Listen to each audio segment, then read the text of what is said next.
kita boleh buatlah nombor 1, 2, 3, 4 tu kan. Kita buat soalan nombor 7. Boleh? Nombor 7. Soalan yang kita kata ada aspek dan alasan SPM 2027. Kita buat soalan ni lah, tapi kita buat soalan dia pertama lain lah. Okey, soalan pertama kita baca sini. Sama-sama baca lah kan. Lintasan cahaya merambat satu prisma kaca berbentuk segitiga. Indeks biasan, indeks biasan prisma kaca ialah 1.49. Okey kan? Jadi apakah dimaksudkan dengan indeks biasan? Soalan mengingat, menghafal definisi. Jadi indeks biasan kita tahu banyak formula dia kan. N sama dengan sin I per sin R. Dan kita dapat lagi satu C per V. Lagi satu H besar bahagi H kecil. Dan 1 over sin C. Jadi cikgu cadangkan kita guna yang ni cukup lah. Sebab ni adalah basic hukum Snell. Okey, sahabat cuba indeks biasan ialah, ada cuba jawab. Sudut 7 per sudut sinar. Dia kena jawab dalam bentuk sin tu kita sebut sin sudut 7 per sin per sin sudut R, sudut biasan. Oh, itulah jawab ke depan je orang. Ataupun kamu boleh sebut nisbah. Nisbah kan? Sebab dia tak ada unit kan? Jadi nisbah lah.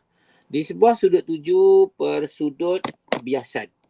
Okay, sudut 7 per sudut biasan itu dia. Itu pun boleh. Kita guna formula yang atas tu. Boleh Okey, jadi sudut 7 dengan sudut biasa mana lebih besar dalam formula hukum Snell ni? I dengan R, mana lebih besar? I besar lagi daripada R. Ya.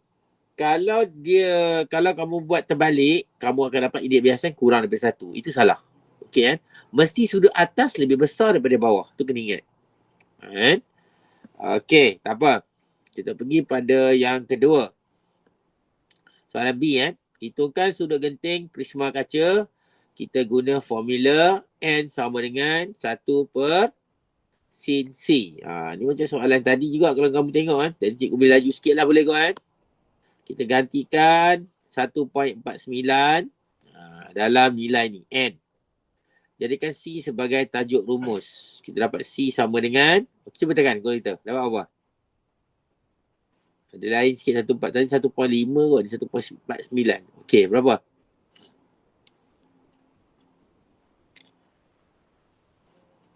Apa ni? Sekejap cikgu tak nampak ni. Apa tulis? Dari Sekolah Menengah Kebangsaan Agama Baling. Apa ni? Satir. 42.15 darjah. 16. Okey, 42.15 jadi kita buat ni lah, ada 3 titik perpuluhan. Dan jangan lupa unit dia kan. Unit dia ni kecil ni. Ada dia. Tanda apa? Sudut. Itu macam unit lah tu kan. Okey. Okey, cikgu teruskan soalan ni. 2 markah lah tu kan.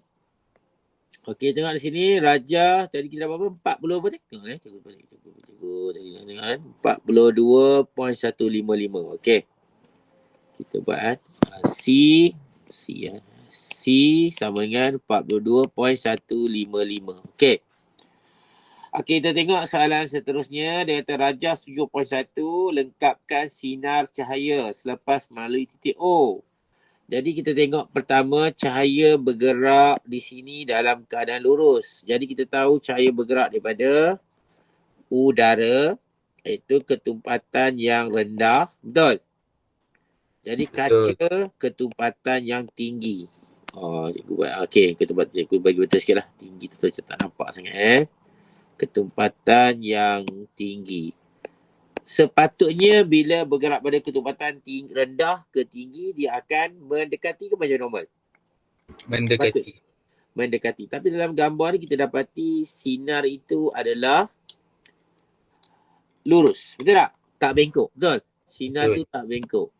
Kenapa sinar tak bengkok? Siapa boleh jawab? Dia lurus ni. Lah, hilang pula cerita. Sebab dia berserenjang dengan garis nyata. Okey kan. Atau kita kata dia berada di atas garis. Inilah garis normal. Berada di atas garis normal. Boleh? Ni Boleh. titik. Titik dia. Sebab bila cahaya tu bergerak di atas garis normal, dia akan bergerak lurus. Okey, cikgu buat satu lagi kan. Tunjuk kamu kan. Kita buat garis. Okey, ni garis. Cikgu buat A lah. Ni A. Okey, ni B. B pula ya. C. Ini D. Nampak tak? A, B, C, D. Nampak? Ada 3 garis. 4 garis cikgu buat kan. A, B, C, D. Kenapa cikgu nak buat ni? Cikgu nak tanya kamu mana garis normal. Okey, bila cahaya tu bergerak daripada sini ke sini di atas garis normal ni, dekat sini pula kita. Mana garis normal yang sesuai, yang dekat-dekat sama? A, B, C, D. Macam tu. B. B. Ya. Betul ke B? Yang dekat-dekat hampir sama. D. Apa tu garis normal? Garis yang membuat sudut 90 darjah dengan satah. Ni satah dia. Ni satah. Membuat sudut sebenarnya pada titik 7 ni. Jadi apa jawapan kamu sekarang? A, B, C, D. Macam mana? Tak jawab pun. Adik, apa jawapan? Tak berani? Kalau C tu. Ya, C jawapannya kan. Jadi dia akan, sudut dia akan jadi macam ni. Dia akan, ni garis normal dia. Boleh Boleh. Maksudnya dia buat 90 darjah. Hilang. 90 darjah. 90 darjah dengan satah ni. Boleh dia buat 90 darjah dengan satah ni. Itulah. Jadi kamu tengok sudut sini 45 darjah. Okey kan. Agaknya sudut di sini berapa ni? Sudut di sini. Berapa 45, sudut? 45. Ya, sini pun 45 darjah. Tak ada masalah kan? Sudut situ pun 45 darjah kan? Jadi sudut 7 dia 45 darjah. Jadi kita tahu sudut 7 dia ialah 45 darjah. Dan sudut genting dia ialah 42 darjah yang atas ni. Maksudnya sudut 7 melebihi sudut genting. Betul tak? Betul. Jadi 45, ini 42 kan? Ini hilang pula. Jadi 42. Jadi, okey, 42. Boleh Jadi sudut 7 melebihi sudut genting. Apa yang berlaku sudut 7 melebihi sudut genting?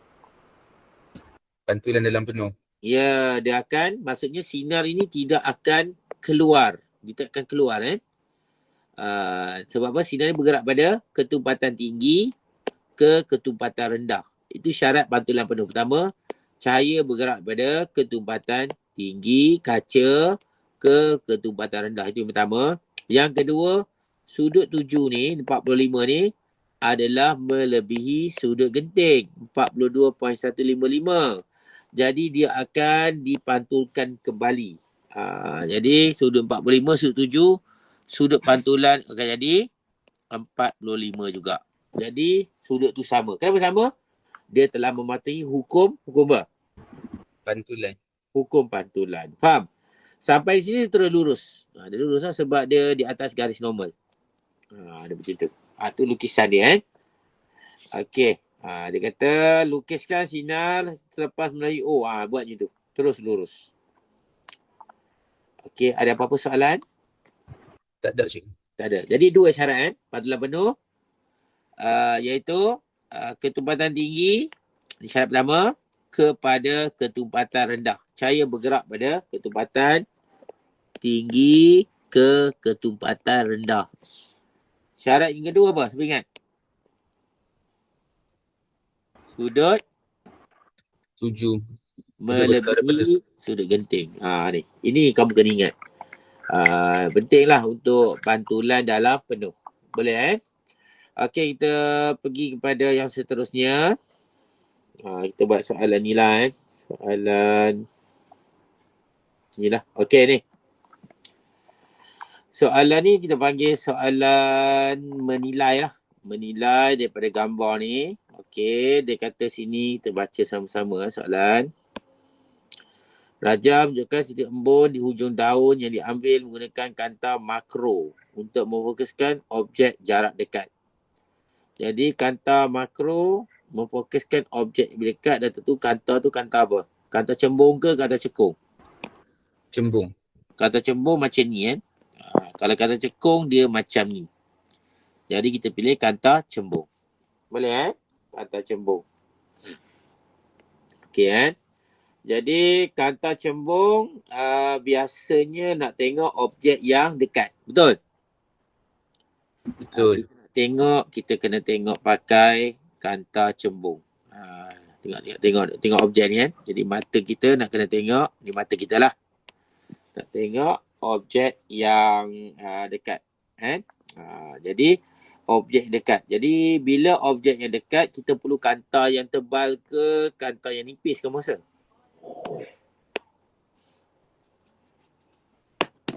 Kalau tengok objek yang dekat. Kanta tebal. Ya, kanta tebal kan. Baru kita nampak image dia besar ke kecil? Besar. Image dia lebih besar kan. Baru nampak image dia besar kan. Jadi kita guna kanta yang tebal. Cikgu. Ya. Kalau kanta tu tebal, dia punya power pun tinggi ke rendah? Okey, kalau kanta tebal kan. Oh, dia hilang pula sekejap. Dia keluar sopan pula sekejap. Kalau kanta tebal, kamu rasa kalau kanta tu tebal, power tinggi ke rendah? Tinggi. Ya, tinggi. Betul tak?